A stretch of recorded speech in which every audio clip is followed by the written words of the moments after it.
Livro Capitães de Tropas, Exército, Tabernáculo e Boa Terra, Pedro Dong, capítulo 4. Tema desta semana, a reconstrução do templo e dos muros de Jerusalém. Meta de hoje, leitura das páginas 60 a 61. A igreja é um organismo vivo. A igreja é um organismo vivo, cujos membros foram resgatados pelo precioso sangue de Cristo.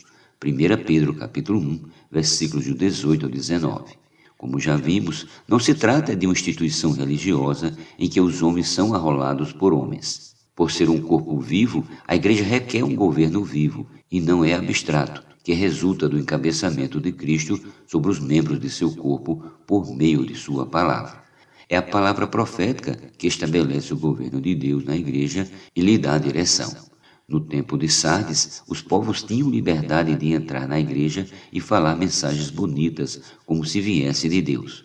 Hoje, por exemplo, em Jerusalém, ninguém pode mais fazer isso. Depois de estabelecido o governo, Jerusalém é quem dita as regras. Semelhantemente, na igreja, a palavra de comando que Deus usa para executar sua obra é a palavra profética. Por meio dessa palavra, Cristo está produzindo um tecido de amor, um corpo entrelaçado que cresce no amor de Deus para a edificação de um santuário dedicado ao Senhor. Efésios 2:21. Uma só direção e um só governo para edificar a igreja. O apóstolo Paulo dispensava a graça de Deus por meio da palavra. Essa palavra que vinha de Deus comandava a igreja, dava-lhe direção, supria o viver dos irmãos e as edificava. Isto é, fazia a obra de Jesus acontecer. Não podemos ser abstratos. Deus governa a igreja por meio dos apóstolos que ele escolhe e usa.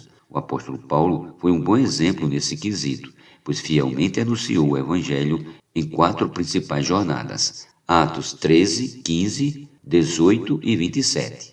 Em todas as suas viagens, ele pregou o evangelho, levantou igrejas e constituiu presbíteros em cada cidade.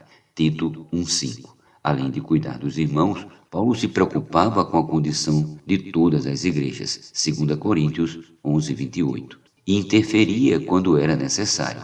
1 Timóteo 1:3. Sabe por quê? Porque o corpo de Cristo não é formado por uma igreja local, mas por todas as igrejas e tem apenas uma direção, um comando. Somos como as 12 tribos de Israel. Seguimos a nuvem, tocam-se as mesmas trombetas que nos dão direção. Esse é o governo que faltava à igreja em Sardes. Por isso a necessidade de o Senhor restaurar a igreja em Filadélfia.